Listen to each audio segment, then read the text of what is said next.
English 4, Quarter 2, Week 7.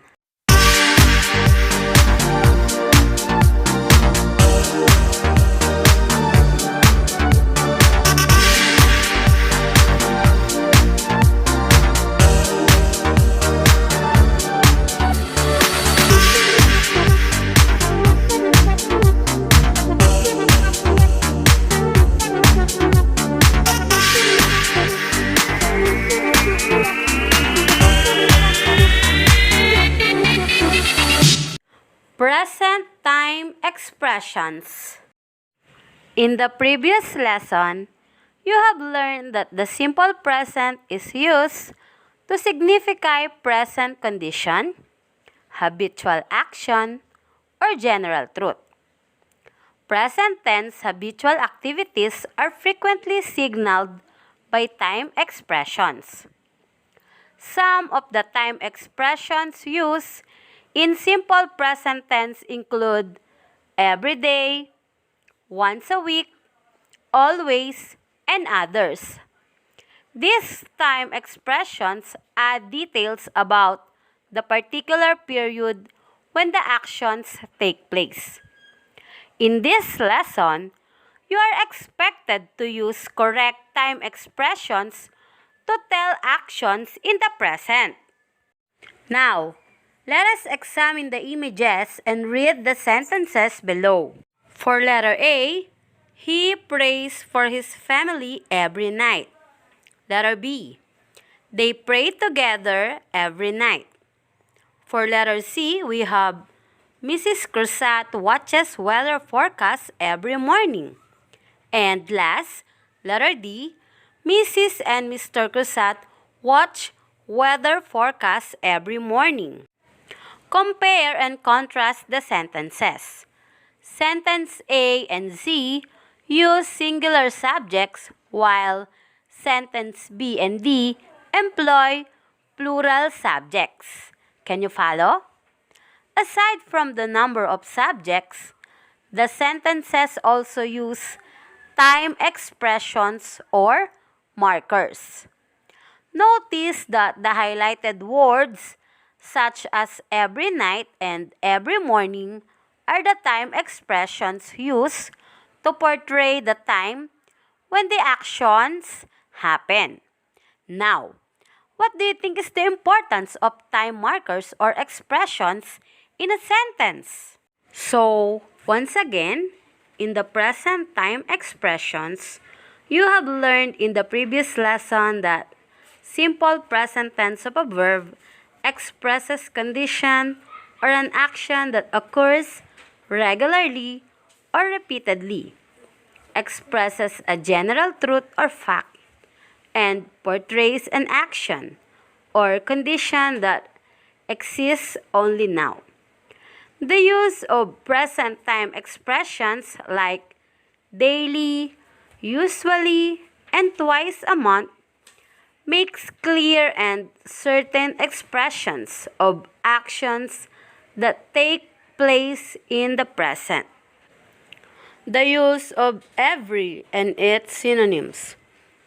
Let's say for instance, every day or daily, every morning, every afternoon, every Monday, every month or monthly, every week or weekly, every year or annually or yearly. Example, Wilbert checks his blood pressure every day or daily. Again, Wilbert checks his blood pressure every day or daily. Another, adverb of frequency, which state how often actions take place. We have always, often, sometimes, seldom, frequently, usually, generally, regularly, habitually, and repeatedly. These adverbs usually go before the verbs. Let's say, for example, Ara always has salad for dinner. Again, Ara always has salad for dinner.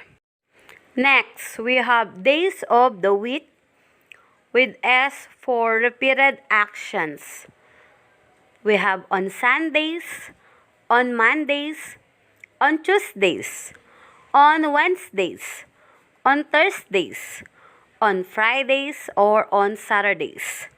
Example, I play basketball on Saturdays. Again, I play basketball on Saturdays.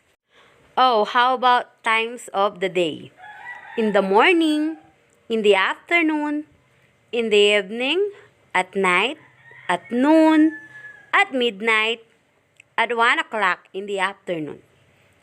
For example, the bus arrives at 1 o'clock in the afternoon. Again, the bus arrives at 1 o'clock in the afternoon. For others, we have once a week, twice a week, twice a month, 4 times a year, and all the time. Example, I visit Quezon Province at least once a year. Again, I visit Quezon Province at least once a year. Now, if we talk about placement of time expressions, note that some time expressions are adverbs of frequency. Time expressions made up of one word, including the adverbs of frequency, such as always, often, sometimes, seldom, and never, are usually placed before the verb. Examples, I always bring my books with me. Another, Andrew often visits his grandparents. Time expressions made up of 2 or more words are placed either at the beginning or at the end of a sentence, and usually at the end of questions. Let's say, for instance, at 10 o'clock in the evening, all lights are switched off. Another, Bianca attends her dance lesson every Thursday. And last, do you visit your grandparents at least once a month? Alright, before we end up our discussion, let me remind you, be kind to yourselves. English lang yan. Ang mahalaga, you're trying and you're learning. O, diba? So, I think that's all for today. If you understand the lesson, please write your name in the comment section below. Remember, with Teacher Kat, you will learn a lot. Shukran, maraming salamat. Thank you. Bye!